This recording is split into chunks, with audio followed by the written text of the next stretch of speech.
Chapter 3 Theory Base of Accounting. Accounting Principle. What is accounting principle? Accounting principle क्या है? Accounting principles are the rules adopted by accountants universally.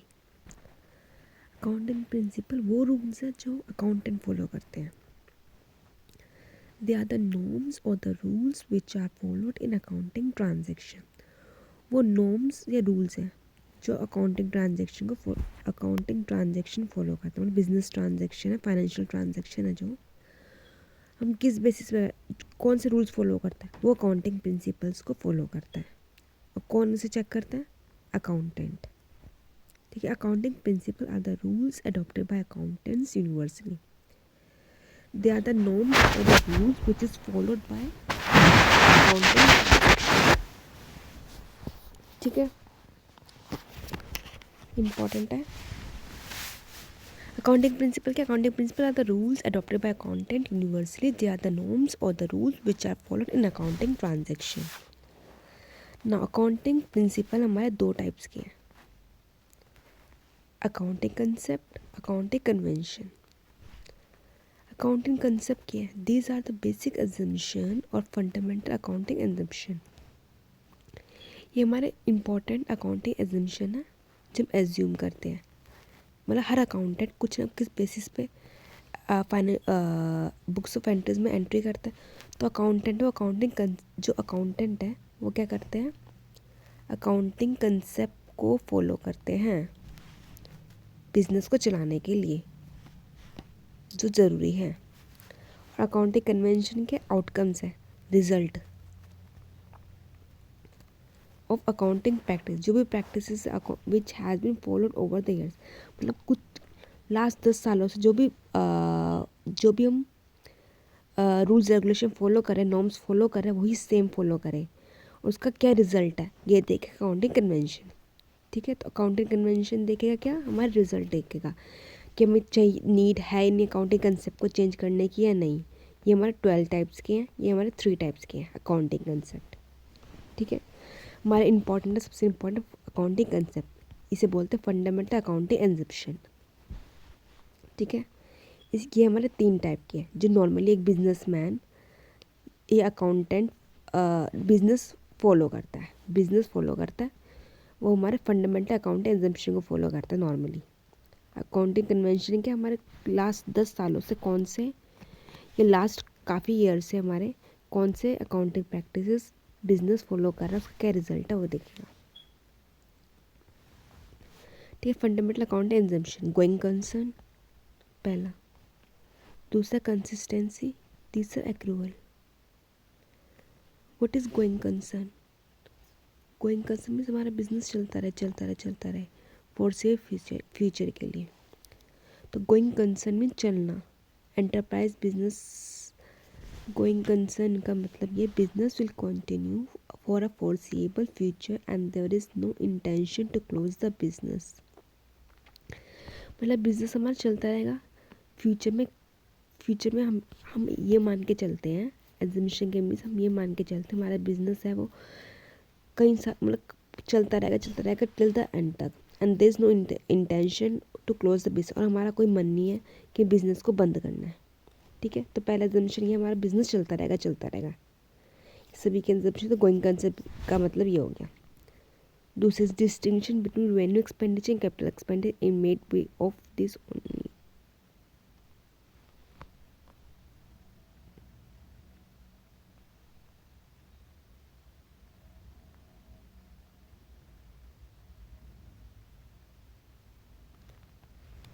और हम किस revenue या capital कैसे मानते हैं? सिर्फ हम गोइंग कंसर्न की वजह से मानते हैं कि गोइंग कंसर्न है तो कुछ हमारा रेवेन्यू है जो हमारे डेली बेस में, कुछ कैपिटल एक्सपेंडिचर जो होंगे हमारे साल में, 2 साल में, 3 साल में, 4 साल में एक बार. वो हमें कैसे पता चलता है? गोइंग कंसर्न की वजह से. सिर्फ going concern business will continue for foreseeable future and there is no intention to close the business. हमारे बिजनेस क्लोज करने का हमारा कोई मन नहीं है. बिजनेस हमारा लंबे समय तक चलता रहेगा. ये कैसे पता चलता है? इसी की बेस पे हम डिफ्रेंशिएट कर पाते हैं कि हमारे. ठीक है. दूसरा कंसिस्टेंसी क्या है?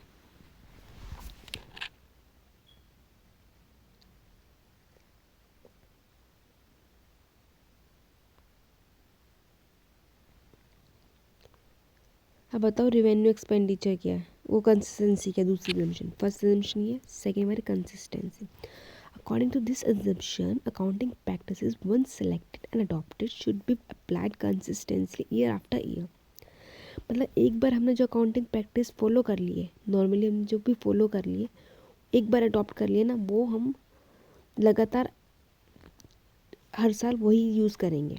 According to this assumption, accounting practice once selected and adopted should be adopted consistently year after year।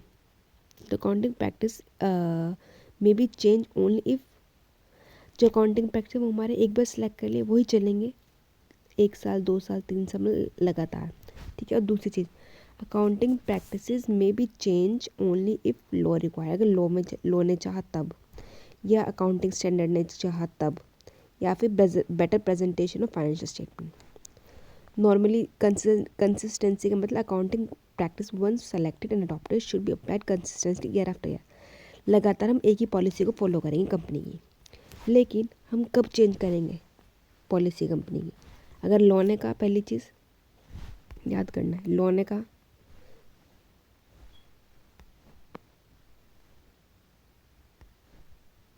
Law ने कहा, अगर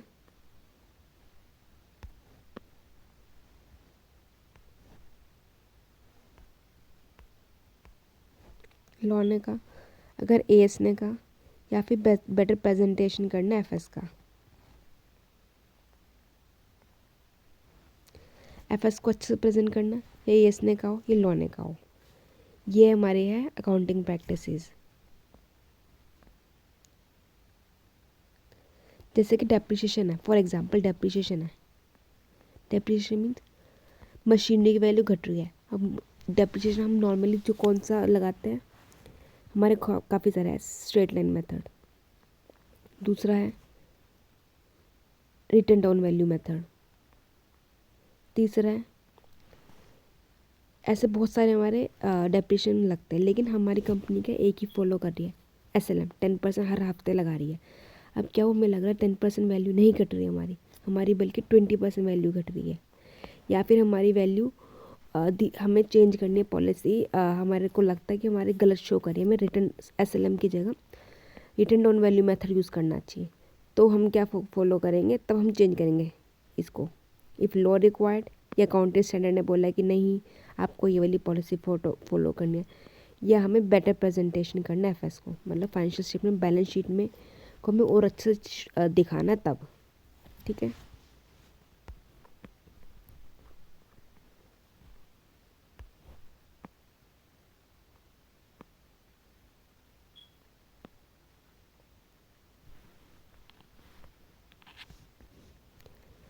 थर्ड हमारा है एक्रूअल बेसिस। एक्रूअल मीन्स आपने पहले ही पढ़ा, एक्रूअल में ड्यू बट नॉट पेड, वो ये तो ना एक्रूड इनकम। तो ये transaction recorded when they are entered into, not when there settlement take place. Transaction books of account हम जब शो करेंगे जब वो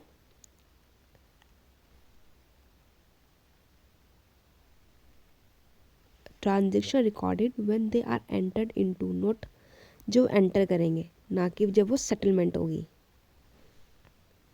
मतलब जब हमारे ये नहीं ड्यू होगी तभी हमें एंट्री कर देंगे पास, ना कि नॉट पेड। ज़रूरी नहीं वो पे हो ना हो, लेकिन जैसे ड्यू होंगे तभी हम अकाउंटिंग के अंदर एंट्री पास कर देंगे, ठीक है।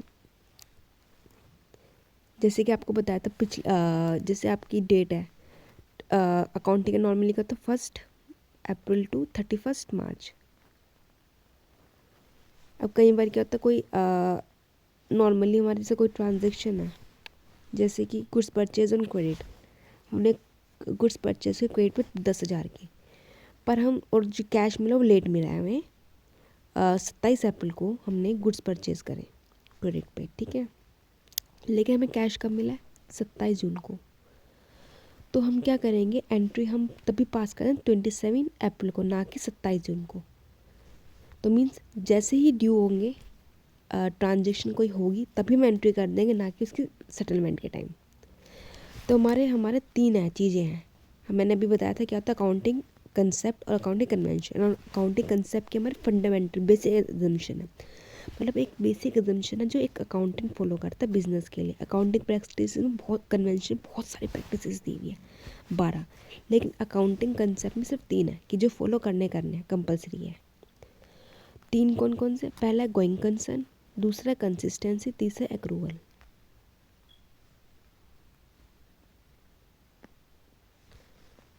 गोइंग कंसर्न में क्या? Business continue for force future, business है वो लंबे समय तक चलता रहेगा और हमारा क्लोज करने का कोई इंटेंशन नहीं है। दूसरी कंसिस्टेंसी, एक बार सेलेक्ट कर लिए वो अडॉप्ट करनी है पॉलिसी, ये नहीं हम बार बार चेंज करते रहे। ठीक है, चेंज नहीं करनी। चेंज कब करनी है?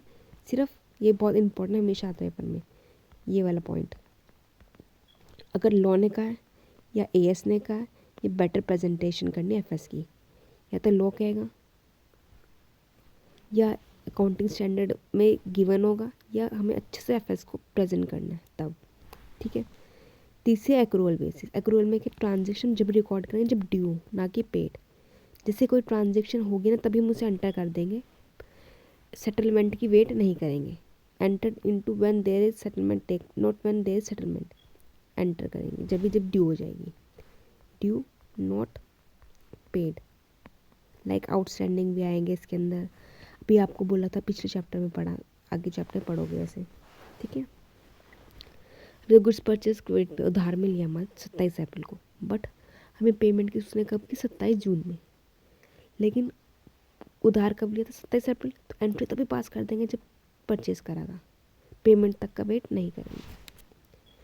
ठीक है, अब रेवेन्यू एक्सपेंडिचर, कैपिटल एक्सपेंडिचर तो चलो आगे है, डेप्रिसिएशन पता है, एसएलएम, डब्ल्यूडीवी, एसएल, चलो ये भी छोड़ो, आगे करते हैं।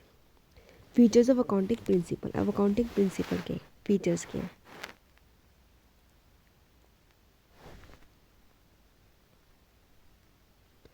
अकाउंटिंग कन्वेंशन आगे पढ़ेंगे, पहले अकाउंटिंग प्रिंसिपल के फीचर्स क्या है? फीचर्स मतलब क्या है इसके फीचर्स हैं? मैन मेड है, अकाउंटिंग प्रिंसिपल इंसान ने बनाया, मैन मेड है, फ्लेक्सिबल है, चेंज कर सकते जब मन करे, रिजिड नहीं है, फिक्स नहीं है, फ्लेक्सिबल है, फिक्स्ड नहीं है, फ्लेक्सिबल है, और ये जनरल एक्सेप्टेड पॉलिसी को फॉलो करता है। Accounting principal generally accepted, normally क्या है अकाउंटिंग प्रिंसिपल क्या है? आमतौर पे हर बंदा एक्सेप्ट करता है, means general accepted accounting principle के बेस पे अकाउंटिंग प्रिंसिपल बनाए गए हैं। ये वाली पॉलिसी को फॉलो करता है। गैप है मेरा एक अकाउंटिंग स्टैंडर्ड के अंदर, एक अकाउंटिंग स्टैंडर्ड एक हमारे अकाउंटेंट अकाउंटिंग स्टैंडर्ड को फॉलो करता है, उसके बेस पे वो बिजनेस में चेक करता है कि एरर है या नहीं है। तो ऐसे ही जो गैप है जनरल एक्सेप्टेड अकाउंटिंग प्रिंसिपल, ये हमारी गैप है, याद करना है। इसमें हमारे सारे अकाउंटिंग प्रिंसिपल गिवन है जो एक अकाउंटेंट फॉलो करता है, उसके बेसिस पे वो चेक करता है कि हमारी पॉलिसीज़ जो कंपनी ने फॉलो की है वो सही है या नहीं है। ठीक है, तो अकाउंटिंग प्रिंसिपल कौन से? मैन मेड है, पहली चीज़, फ्लेक्सिबल है, फिक्स नहीं है, फ्लेक्सिबल है। दूसरी ये कौन से फॉलो करता है? जनरली एक्सेप्टेड अकाउंटिंग प्रिंसिपल को फॉलो करता है। ठीक है, अब नेसेसिटी ऑफ अकाउंटिंग प्रिंसिपल, ज़रूरी क्यों है अकाउंटिंग प्रिंसिपल? क्यों है ज़रूरी, बताओ। अकाउंटिंग इंफॉर्मेशन बिकम यूज़फुल, एक तो सबसे पहले क्यों है? क्योंकि हमें यूज़फुल हो जाती है हमारी information. Accounting information, balance sheet, profit and loss account, balance sheet आपने पहले पढ़ी थी, टर्म्स क्या होती है, profit and loss account, balance sheet होगी, नोट्स अकाउंट्स हो गए, ये सारी चीज़ें हमारे लिए यूज़फुल हो जाती हैं अगर अकाउंटिंग प्रिंसिपल को फॉलो करके बनाई जाए तभी, नहीं तो वो बेकार है हमारे लिए। ठीक है, सेकेंड चीज़, accounting information become useful only when it is prepared by some set of rules, कुछ रूल्स को फॉलो करके बने। रूल्स को कौन से? अकाउंटिंग प्रिंसिपल ही रूल्स रेगुलेशन है। अभी आपने क्या पढ़ा था आगे? Accounting principle are the rules adopted by accountant universally. तो सारे अकाउंटेंट कौन से एक ही रूल्स फॉलो करेंगे, वो कौन से करेंगे? अकाउंटिंग प्रिंसिपल को। वो नॉर्म्स है या रूल्स है जो फॉलो करता है अकाउंटिंग ट्रांजैक्शन को करने के लिए। ठीक है,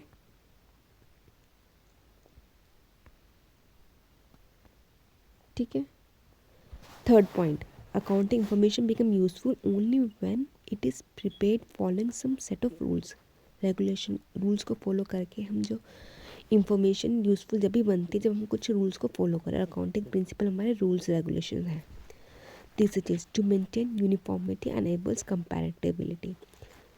हमें अकाउंटिंग प्रिंसिपल क्या था, यूनिफॉर्मिटी, मतलब एक जैसे एक सारे जने एक जैसे रूल्स रेगुलेशन फॉलो करें वो बताता है क्योंकि हर अकाउंटेंट बिजनेस को चलाने के लिए एक प्रिंसिपल को फॉलो करेगा, एक रूल्स को फॉलो करेगा। उसी रूल्स को मेंटेन करने के लिए कंपेयर कर सकते एक डाटा को, एक कंपनी के डाटा को दूसरी कंपनी के डाटा से, या फिर एक कंपनी को दूसरी कंपनी या एक साल की दूसरे साल से कंपेयर कर सकते हैं। वो कब करेंगे, जब हमने सही अकाउंटिंग प्रिंसिपल फॉलो किए होंगे। ठीक है,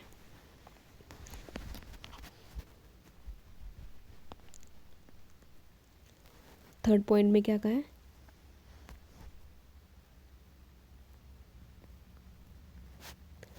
टू मेंटेन यूनिफॉर्मिटी एंड एबल्स कंपैरेटिबिलिटी। अगर सही अकाउंटिंग प्रिंसिपल यूज़ करेगा अकाउंटेंट या बिजनेस अकाउंटेंट या जो अकाउंट्स मेंटेन कर रहा है, तभी हम चेक कर सकते हैं, कंपेयर कर सकते हैं अकाउंट्स को और कंपेयर कर सकते हैं एक साल की दूसरे साल से, एक बिजनेस की दूसरे बिजनेस से कंपेयर जब भी कर सकते हैं जब वो सही अकाउंटिंग प्रिंसिपल को फॉलो करें। ठीक है, अब अगर अदर अकाउंटिंग प्रिंसिपल कौन से, नॉर्मली हमारे बेसिक 3 अकाउंटिंग प्रिंसिपल है जो मेन है, ये हम फॉलो करते हैं। Going concern, consistency, accrual. ठीक है,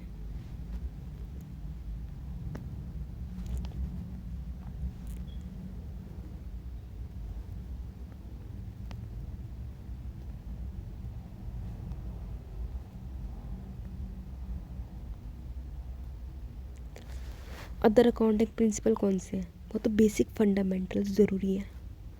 दूसरे अकाउंटिंग प्रिंसिपल कौन कौन से हैं, एक अकाउंटिंग मतलब 3 तो में करने हैं, वो इम्पोर्टेंट है, नॉर्मली हर बिजनेसमैन फॉलो करता है। कौन सा, गोइंग कंसर्न, कंसिस्टेंसी, और तीसरा है एक्रूअल बेसिस। ठीक है, अब दूसरे और कौन कौन से अकाउंटिंग प्रिंसिपल है, अब ये सोचो। पहला है accounting entity, business entity principle. दूसरा मनी मेजरमेंट है प्रिंसिपल है। तीसरा अकाउंटिंग पीरियड प्रिंसिपल है। फुल डिस्क्लोजर प्रिंसिपल है। ठीक है, मेटेरिटी प्रिंसिपल है। Cost concept, historical concept principle है। रियलाइजेशन कंसेप्ट है, या फिर कंजर्वेटिज्म है। मैचिंग प्रिंसिपल हो गया।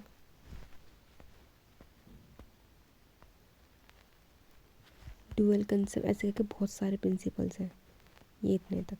ठीक है, ये हमारे अकाउंटिंग कन्वेंशन की बात कर रहे हैं।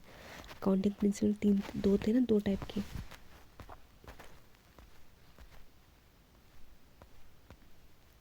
अकाउंटिंग कंसेप्ट थे, अकाउंटिंग प्रिंसिपल 2 टाइप के थे। अकाउंटिंग कंसेप्ट 3 है जो पढ़े थे हमने, ये वाले। अकाउंटिंग प्रिंसिपल में 12 है, 12 है जो हम आगे बढ़ेंगे।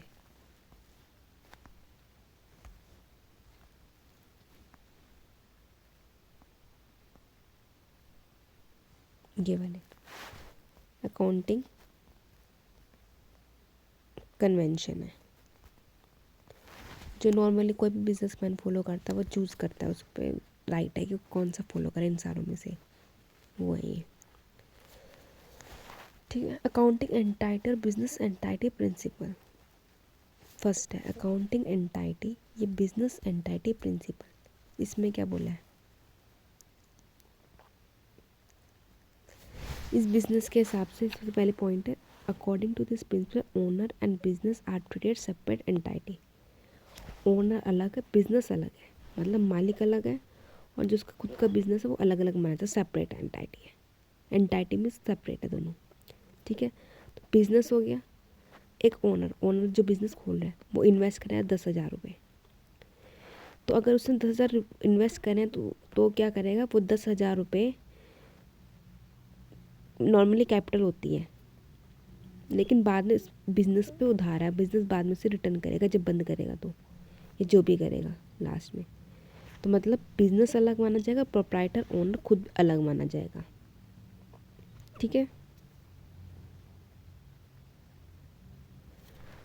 तभी तो हमारी लाइबिलिटी होती है कैपिटल, क्योंकि बिजनेस अलग माना जाता है, प्रोप्राइटर अलग माना जाता है। ठीक है, business according to business owner and business treated as separate entity. Capital is treated liability of business, बस इंटरनल लाइबिलिटी होती है, ये इतना है बस. होती लाइबिलिटी हमें पे करनी है बिजनेस को, बाद में उसको रिटर्न करनी पड़ेगी प्रोप्राइटर को, उसी बेस पे प्रॉफिट देता है कि इन्वेस्टमेंट देता है. ऐसे बैंक होता है, बैंक जैसे होता है उसी तरीके से प्रोप्राइटर है, बस इंटरनल लाइबिलिटी है. ठीक है. तो अकाउंटिंग के अंदर बिजनेस एंटाइटी प्रिंसिपल क्या कहा जाता है कि बिजनेस, ये बहुत इंपॉर्टेंट है, पेपर में आता है. Owner and business are treated separate entity. Capital is treated as liability, internal liability by the business. और अकाउंटिंग हम किस करते हैं, बिजनेस पॉइंट ऑफ व्यू से. ठीक है. सेकंड, अब सेकंड बताओ क्या है. Money measurement principal. फर्स्ट हमारा कौन सा था, बिजनेस एंटाइटी प्रिंसिपल. अब सेकंड है मनी मेजरमेंट प्रिंसिपल. इसमें क्या बोलते हैं, transaction event that can be measure in money terms are recorded. जो भी हम ट्रांजेक्शन इवेंट होते हैं, ट्रांजेक्शन मीन्स कोई भी सेल हुआ, परचेज हुआ, कुछ भी होता है हमारा, ये सारे हमारे किस में रिकॉर्डिंग की जाते हैं, मनी की टर्म्स में. ठीक है. बुक्स में हम किस में लिखेंगे, मनी के टर्म्स में. ये क्वालिटेटिव एस्पेक्ट को नहीं देखता, क्वांटिटेटिव को देखता है. क्वालिटेटिव मीन्स जैसे कि आपकी क्वालिटेटिव का मतलब हो गया आपका, जैसे कि आपका एम्प्लॉयज़ की सैलरी है वो तो देखेगा, बट एम्प्लॉयज़ की सैलरी तो देखेगा, बट एम्प्लॉयज़ का टैलेंट नहीं देखेगा, स्किल्स नहीं देखेगा, उनकी एफिशिएंसी नहीं देखेगा, इस सबको इग्नोर करेगा. तो money measurement principle only dots transaction record या measured which are in terms of money. It ignores qualitative aspect only, qualitative aspect. Quality को नहीं देखेगा, क्वालिटी को इग्नोर करेगा.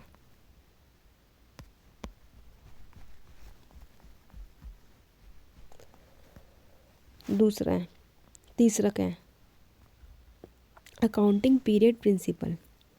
Accounting period principle. अब अकाउंटिंग पीरियड प्रिंसिपल क्या है तीसरा,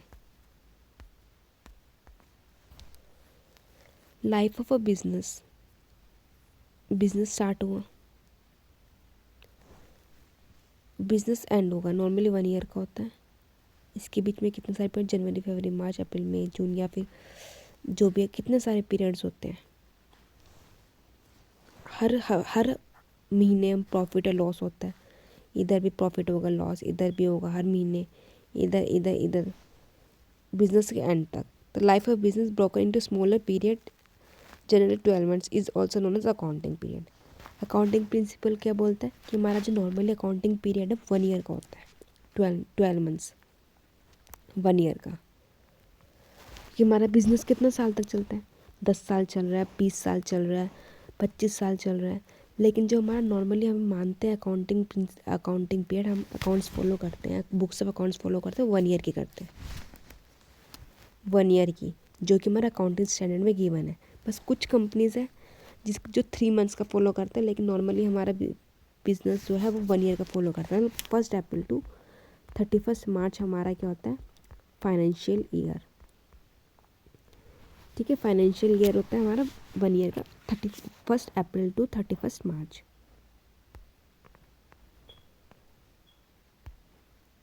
जो फाइनेंशियल ईयर होता है 1 अप्रैल टू 31 मार्च. ठीक है. और जो लाइफ है बिजनेस का वो किसमें करते हैं, स्मॉलर पीरियड में, 12 मंथ्स में, जिससे कि हम बोलते हैं अकाउंटिंग पीरियड. दूसरा, full disclosure principle. According to this principle there should be complete and understandable reporting on financial statement of all significant information relating to the economic affairs of the entity. तो भी हमने 3 पढ़े हैं principal. सबसे पहला principal क्या था, business entity principal. इसमें क्या बोला गया था बताओ,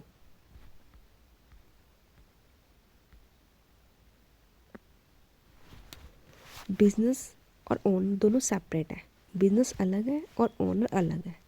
और जो कैपिटल है, जो भी प्रोप्राइटर या ओनर जो भी कैपिटल इन्वेस्ट करेगा बिजनेस में, वो हमारी लाइबिलिटी है, बर्डन है किसको, बिजनेस पे। ठीक है, ठीक है। दूसरी money measurement principle. Money measurement principle कौन सा प्रिंसिपल है कि वो ट्रांजैक्शन और इवेंट्स मेजर करेंगे जो मनी के टर्म्स में हो। ठीक है, क्वालिटेटिव को इग्नोर मारेगा। ठीक है। Third, accounting period principle. Accounting period principle क्या बोलता है कि जो हमारा लाइफ है बिजनेस की 10 साल 20 साल तक होते हैं, लेकिन नॉर्मली हमारा फाइनेंशियल ईयर जो माना जाता है 1 अप्रैल टू 31 मार्च, जो कि 1 ईयर का होता है या 12 मंथ्स का, क्योंकि हम बिजनेस को छोटे छोटे पार्ट्स में डिवाइड करते हैं, उसे बोलते हैं अकाउंटिंग पीरियड। ठीक है।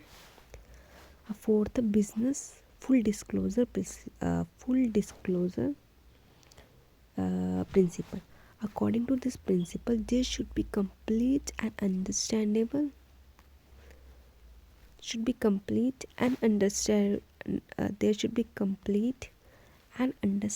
reporting on financial statement of all segment information related to economic affairs of the entity. Full disclosure principle क्या बोलता है कि should be complete and understandable reporting on the financial statement. जो आपके फाइनेंशियल स्टेटमेंट है वो पूरे कंप्लीट होने चाहिए, अंडरस्टैंडेबल होने चाहिए। Financial statement means balance sheet, notes to accounts, profit and loss account, वो पूरा कंप्लीट पिक्चर दिखाए बिजनेस की। ठीक है। नोट्स अकाउंट में क्या आता है, कॉन्टीजेंट लाइबिलिटी भी शो करेंगे हम, कहाँ पे, जो अचानक से हमें लगता है कि हमारी मिलेगी नहीं हमें लाइबिलिटी, वो हम फूड और नोट्स अकाउंट में शो करेंगे। बैलेंस शीट में क्या आता है, एसेट्स, लाइबिलिटी, कैपिटल। ठीक है। प्रॉफिट एंड लॉस अकाउंट में क्या आता है, हमारे एक्सपेंसेस आते हैं, इनकम आती है हमारी प्रॉफिट एंड लॉस अकाउंट में। ठीक है। प्रॉफिट एंड लॉस में क्या आते हैं, expense, sale, purchase, expenses, income. ठीक है, ये प्रॉफिट एंड लॉस अकाउंट के अंदर आएगी। दूसरी चीज़ हमारी बैलेंस शीट में क्या आती है, asset, liability, capital. Notes to accounts में क्या आता है, इसका balance sheet, profit and loss account है, इसका डिटेल्स प्लस कॉन्टीजेंट लायबिलिटी आती है फुट नोट्स में। ठीक है। तो according to this principle there should be complete understandable reporting on the financial statement. जो ये हमारे फाइनेंशियल स्टेटमेंट है, बैलेंस शीट है, वो सारे इंफॉर्मेशन कंप्लीट हो और अंडरस्टैंडेबल हो, कंप्लीट हो और अंडरस्टैंड हो।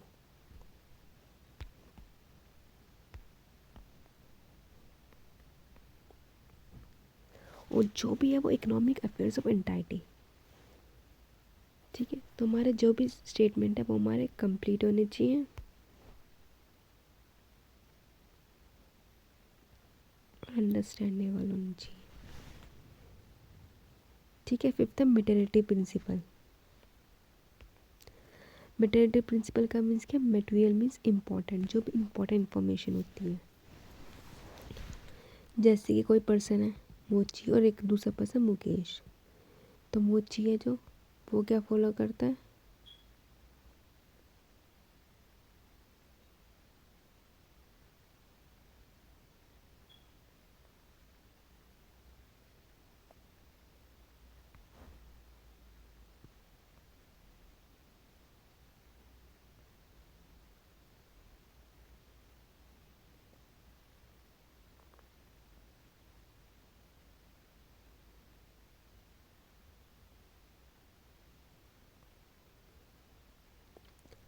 मेटेरियलिटी मीन्स फॉर एग्जाम्पल कोई ट्रांजेक्शन करी आपने, 2500 की, 2500 59.5 की। तो हमारा अकाउंट क्या करता है, नॉर्मली हमारे मेंटेलिटी को फॉलो करता है। वो क्या करेगा, सीधा से 2500 की 60 की ट्रांजेक्शन एंट्री कर देगा। मतलब जो कि राउंड ऑफ करके दिखाएगा। मतलब मटेरियलिटी मीन्स इम्पॉर्टेंट, जो इम्पॉर्टेंट हो, जो हमें लगता है इम्पॉर्टेंट है उसको रिकॉर्ड करते हैं, और जो हमें लगता है कि यूजलेस है उसे हम छोड़ देते हैं। ठीक है, जैसे कि फॉर एग्जाम्पल अकाउंटिंग में हम क्या करते हैं, मटेरियलिटी मीन्स मोची है, उसने क्या करा कि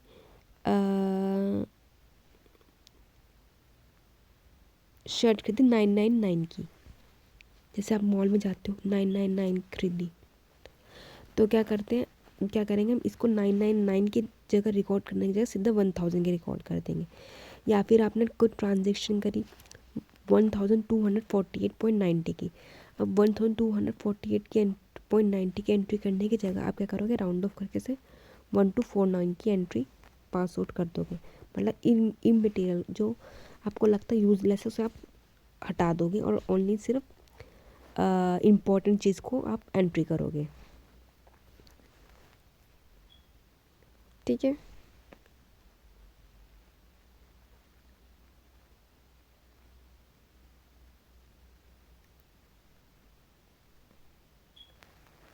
कोस्ट कंसेप्ट और हिस्टोरिकल कोस्ट कंसेप्ट, इसको क्या बोलते हैं। मशीन 1 लाख के कोस्ट की, मशीन 1 लाख परचेज, लेकिन मार्केट प्राइस की 99,000 की है। तो हिस्टोरिकल कोस्ट कंसेप्ट क्या कहता है, according to this principle fix asset are recorded in books at cost. हम कोस्ट पे लिखते हैं, ना कि हम उसको, जो हमारे एसेट्स हैं, ये कोई भी चीज़ हम उसे कोस्ट पे लिखते हैं, ना कि हम उसकी मार्केट वैल्यू पे लिखते हैं। Cost concept, historical cost concept पर कोस्ट जो मशीनरी की वैल्यू है 1 लाख की है, तो हम उसे 1 लाख में ही एंट्री पास आउट कर देंगे। जबकि उसका, फॉर एग्जांपल आप मार्केट में जाते हो, आपके पास एक मशीन पड़ी है, जब आपने परचेज़ करी तो उसकी वैल्यू 1 लाख की थी, लेकिन अब थोड़े दिनों बाद आप मार्केट जाते हो, आप देखते हो उसी का प्राइस अब 1000 जगह 500 हो गया। तो क्या हो गया, आप उसको हिस्टोरिकल कोस्ट कंसेप्ट के हिसाब से आप उसकी वैल्यू क्या लिखोगे, 1000 की, ना कि 500। क्योंकि मैं जो उसकी वैल्यू हम रियल में लाए हैं, रियल में उसकी जो कॉस्ट है, हम उस पे उसको राइट डाउन करते हैं, लिखते हैं बुक्स ऑफ अकाउंट से, इग्नोर करते हैं मार्केट प्राइस को। ये एक और पॉलिसी आपकी, कोस्ट कंसेप्ट और historical cost concept. According to this principle fix asset are always recorded in books at cost, it ignores the market price of asset. हम जो एसेट है उसे हम उसकी कॉस्ट पे ही लिखेंगे, ना कि मार्केट प्राइस पे। Realisation cost principle, machine 1 lakh की है, ठीक है।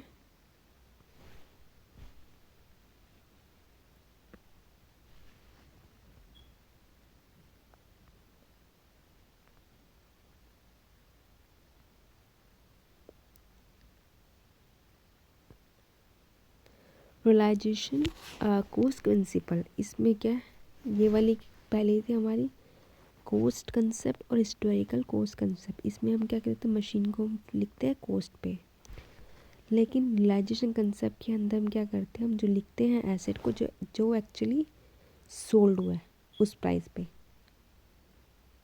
मतलब मार्केट प्राइस पे, ना कि हम कोस्ट पे।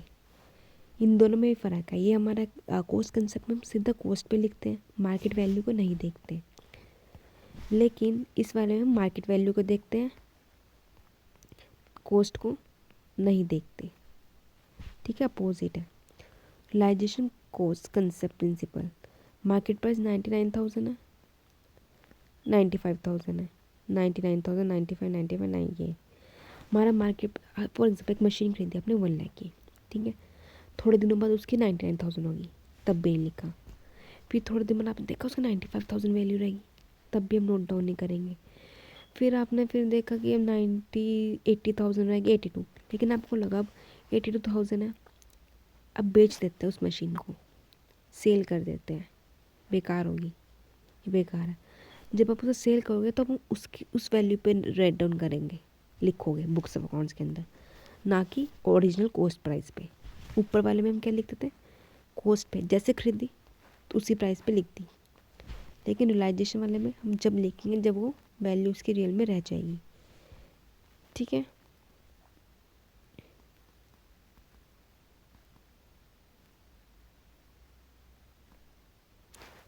ये है कंजर्वेटिज्म और प्रूडेंस प्रिंसिपल। कंजर्वेटिज्म मीन्स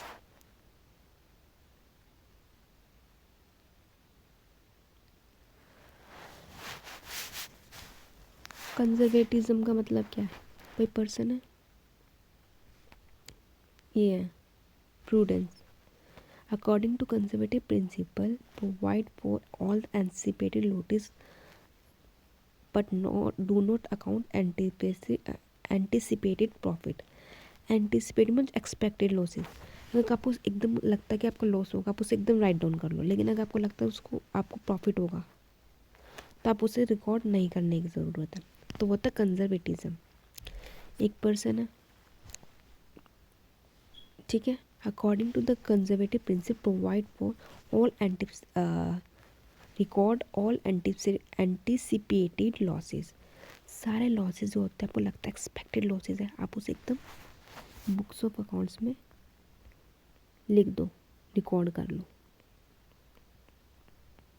लेकिन डू नॉट अकाउंट, रिकॉर्ड नहीं करना किसको, एंटिसिपेटेड प्रॉफिट को। ठीक है, जैसे प्रोविजन फॉर डाउटफुल डेब्ट है, ये हमारा एंटिसिपेटेड क्या बोलते हैं, ये closing stock is valued at cost और market value whichever is lower. हम क्लोजिंग स्टॉक का नॉर्मली हम किस पे रिकॉर्ड करते हैं कि कॉस्ट या मार्केट वैल्यू विच एवर जो भी लोअर होगा उसके बेसिस पे हम रिकॉर्ड करते हैं। कंजर्वेटिव प्रिंसिपल कहता है कि कॉस्ट या market value whichever is lower उस पर आप रिकॉर्ड कर सकते हो।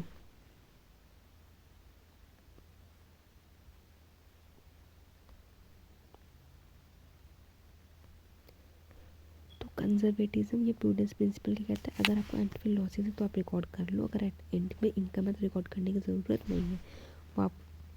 वो आप ठीक है, जैसे प्रोविजन फॉर डाउटफुल डेब्ट है, लगता है रिकॉर्ड कर लो, नहीं तो अगर इनकम है तो नहीं करने की ज़रूरत है। अगर लगता है कि आपको लॉस नहीं मिलेगा एकदम बुक्स अकाउंट्स पे लिख लो।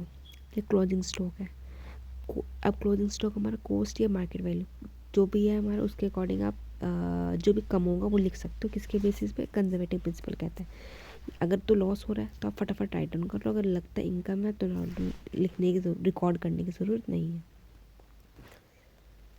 ठीक है, matching principle ninth. Matching principle क्या कहता है,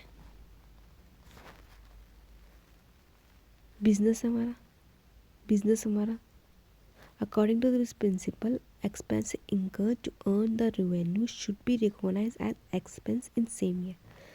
मतलब जो भी हमारे एक्सपेंसेस हैं वो होते हैं incurred to earn the revenue, कोई भी हम एक्सपेंस करते हैं इनकम को कमाने के लिए, वो उसी ईयर रिकॉर्ड करेंगे जिस ईयर हुए हैं, ना कि नेक्स्ट ईयर।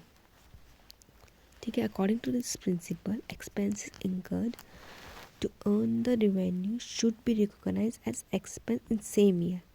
सेम ईयर में रिकॉर्ड करेंगे जिस साल एक्सपेंस हुए। जैसे आउटस्टैंडिंग एक्सपेंस है वो भी हम सेम ईयर में ही रिकॉर्ड करेंगे। डेप्रिसिएशन है वो भी एडजस्ट करेंगे। जैसे प्रीपेड एक्सपेंस और आउटस्टैंडिंग एक्सपेंस है उसी ईयर में रिकॉर्ड करें जिस साल के हों। ठीक है, अगर प्रीपेड एक्सपेंस है, जैसे प्रीपेड हम नेक्स्ट ईयर के हैं तो हम रिकॉर्ड नहीं करेंगे। लेकिन अगर वो उसी साल प्रीपेड एक्सपेंस हुए हैं कि एक मंथ का पेमेंट हमने पहले कर दी दूसरे मंथ में, तो हम रिकॉर्ड कर लेंगे। लेकिन एक प्रीपेड एक्सपेंस एक ईयर की दूसरे ईयर की हो तो हम रिकॉर्ड नहीं करेंगे। ऐसी आउटस्टैंडिंग एक्सपेंस है वो हम इस ईयर के हैं तो रिकॉर्ड कर लेंगे, नहीं अगर दूसरे ईयर के नहीं करेंगे तो सेम ईयर की होनी चाहिए। ठीक है, तो हमारे अकाउंट्स में क्या बोलते हैं, सेम ईयर के होंगे तो हम रिकॉर्ड कर लेंगे। क्या कहते हैं, मैचिंग प्रिंसिपल, सेम ईयर के रिकॉर्ड करने रिवेन्यू और एक्सपेंस। इसके बाद लास्ट है सेम ईयर यानी करंट ईयर के। फर्नीचर एक्सपेंस हो गया, फर्नीचर हो गया वो भी करंट ईयर का होगा। प्रीपेड एक्सपेंस नेक्स्ट ईयर के हैं तो रिकॉर्ड नहीं करेंगे। करंट ईयर के रिकॉर्ड करेंगे। ठीक है, dual aspect principle. Dual aspect क्या है, हमारा बोला हमारे बिजनेस हमारा डुअल एक्सपेक्ट प्रिंसिपल को फॉलो करता है। डेबिट और क्रेडिट दो है, कोई भी एंट्री पास करते हो वो हमें हमारी दो जगह अफेक्ट करता है, डेबिट में भी और क्रेडिट में भी। Every transaction has two aspect debit credit. एक साइड होता है हमारा डेबिट, एक साइड होता है हमारा credit. Cash purchases, goods purchases, purchases account debit,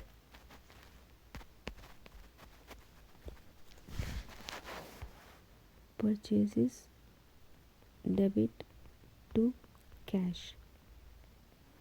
debit 200 और 200, तो डेबिट में होगी एक एंट्री, ये क्रेडिट में होगी 200 की। तो हर ट्रांजेक्शन दो एक्सपेक्ट है, डेबिट और क्रेडिट। एसेट, कैपिटल और liability.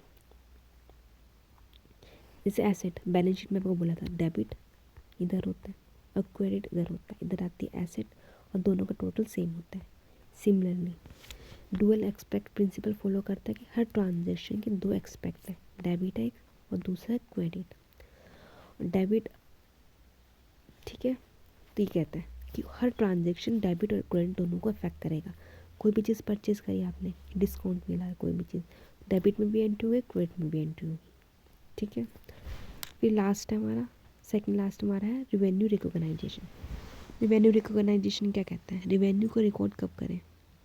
According to this principle revenue is recognised when right to receive is establish, जब उस पर हमें रिसीव करने का राइट मिल जाए। ठीक है, जैसे कि रिवेन्यू रिसीव को रिकॉर्ड कब करें, जैसे गुड्स सोल्ड का 10,000 ऑन क्रेडिट और जब ये कैश मिला हमें कब 13 अप्रैल को, तो हमें कब गुड्स, जैसे हमें गुड्स परचेज कर गुड्स पे अधिकार मिल गया तो वो 10,000 जो कर्ज हम उसी टाइम रिकॉर्ड करना जब हमें खरीदा था, ना कि जब हमें कैश मिला है। ठीक है, तो रिवेन्यू रिकॉग्नाइजेशन के revenue is recognise when the right to receive is service, जब हमें रिसीव करने का राइट मिल जाए, अधिकार मिल जाए, तभी हम उसको लिख लेंगे बुक्स में, ना कि जब जब हमें कैश मिले। ठीक है, according to this principle revenue is recognise when the right to receive is establish, verifiable objective concept last. According to this principle transaction record on basis evidence, evidence के बेसिस पे हम ट्रांजेक्शन को record करते हैं। ठीक है, तो हमारा ये 12 प्रिंसिपल है। कौन कौन से, सबसे पहला प्रिंसिपल कौन सा था बताओ, कौन सा प्रिंसिपल सबसे पहला। ये हमारे 12 प्रिंसिपल थे। अकाउंटिंग कन्वेंशन है जो normally accountant follow, accounting practices है जो फॉलो करता है, जो रिजल्ट बताता है हमें। ठीक है, कौन कौन सा, पहला था business entity principle, second money measurement principle, third accounting period principle, fourth full disclosure principle कि सारा कुछ डिस्क्लोज करना चाहिए अकाउंट्स में, पूरा कंप्लीट होना चाहिए, अंडरस्टैंडेबल होना चाहिए, पूरे हमारी बैलेंस शीट पूरी सही शो करे। फिर कौन सा था मटेरियलिटी प्रिंसिपल, इसमें क्या था, हम सिर्फ इम्पॉर्टेंट शो करेंगे, जो अनमटेरियल है, जो हमारे यूजलेस है, हम हटा देंगे। उसके बाद कॉस्ट कंसेप्ट और हिस्टोरिकल कॉस्ट कंसेप्ट, इसमें क्या बोला था, हम कोई भी आइटम अगर हम उसे कॉस्ट पे शो करेंगे, ना कि उसकी मार्केट वैल्यू पे या जब हम रिलाइजेबल वैल्यू पे, जैसे जो उसकी रियल में कॉस्ट जब हमने परचेज करा उसकी जब जो कॉस्ट उसी टाइम हम उसे रिकॉर्ड कर लेंगे। ठीक है, रियलाइजेशन, इसमें क्या बोला था, हम रियलाइजेशन मीन्स हम गुड्स को कब रिकॉर्ड करेंगे, जब उसको हम सेल के वक्त जो उसकी वैल्यू होगी, सेल के वक्त जो वैल्यू होगी तब, रिलीज़ के वक्त वैल्यू होगी। सेल करेंगे से 1 लाख का मशीन हुई है, हमने उसे बेची कितने में 82,000 में, तो हमने बुक्स में कितने की एंट्री करी 82,000 की। ठीक है, बुक्स में रिकॉर्ड करी। ठीक है, कंजर्वेटिज्म में क्या बोलते हैं कि हम या प्रूडेंस प्रिंसिपल, इसमें क्या बोलते हैं, हम ऑल एंटिसिपेटेड लॉसेस को हम रिकॉर्ड करेंगे, लेकिन हमें एंटिसिपेटेड प्रॉफिट को रिकॉर्ड करने की ज़रूरत नहीं है। ठीक है, ठीक है, फिर इसके बाद आता है मैचिंग प्रिंसिपल। मैचिंग प्रिंसिपल क्या कहता है हमारा, कि बिजनेस में हम सेम ईयर में जब पॉलिसी फॉलो करेंगे वही रिकॉर्ड करेंगे, जैसे एक्सपेंसेस कोई इंकर होगी उसी साल हमें एकदम रिकॉर्ड करनी है, ना कि हमें वेट करना है। प्रीपेड और आउटस्टैंडिंग एक्सपेंस उसी ईयर के रिकॉर्ड करेंगे जिस साल हुए हैं, ना कि नेक्स्ट ईयर में। ठीक है, ये डेप्रिसिएशन हो गई सारे। डुअल एक्सपेक्ट प्रिंसिपल क्या कहता है, हमारे पास दो चीज़ होती है, डेबिट और क्रेडिट। टू एक्सपेक्ट और फॉलो करता है। हर एंट्री दो जगह इफेक्ट डालते हैं, डेबिट में भी क्रेडिट में भी।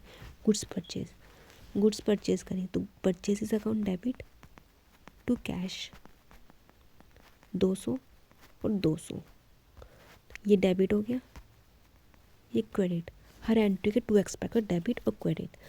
या फिर बैलेंस शीट में देखा आपने वही चीज़ कि आपके दो एक्सपेक्ट होंगे, उन दोनों को फॉलो करता है। सेकेंड लास्ट है रेवेन्यू रिकॉग्नाइजर मीन जब हमें कोई भी ट्रांजेक्शन होगी, राइट होगा उसमें, तभी हम रिकॉर्ड कर लेंगे, ना कि हम उसे जब रिकॉर्ड करेंगे जब हमें वो रिसीव हो। गुड्स जैसे ही आपने गुड्स सोल्ड करा, बेचा क्रेडिट पे, तभी हम रिकॉर्ड करेंगे, ये नहीं कि उसको वेट करेंगे कैश मिले। या फिर आपने कोई भी चीज़ परचेज़ करी, या फिर आपने परचेज़ करी, मतलब रेवेन्यू रिकॉग्नाइजेशन का मतलब ये है कि जैसे ही उस पर राइट मिलेगा, आपको हक मिलेगा, तभी आप उसे रिकॉर्ड कर लोगे बुक्स ऑफ अकाउंट्स में, ना कि जब उसे कैश मिले उसी दिन उसी डेट पे रिकॉर्ड करेंगे। Verifiable objective concept according to this transaction record on base of evidence के बेस पे हमारी ट्रांजेक्शन लिखी जाती है।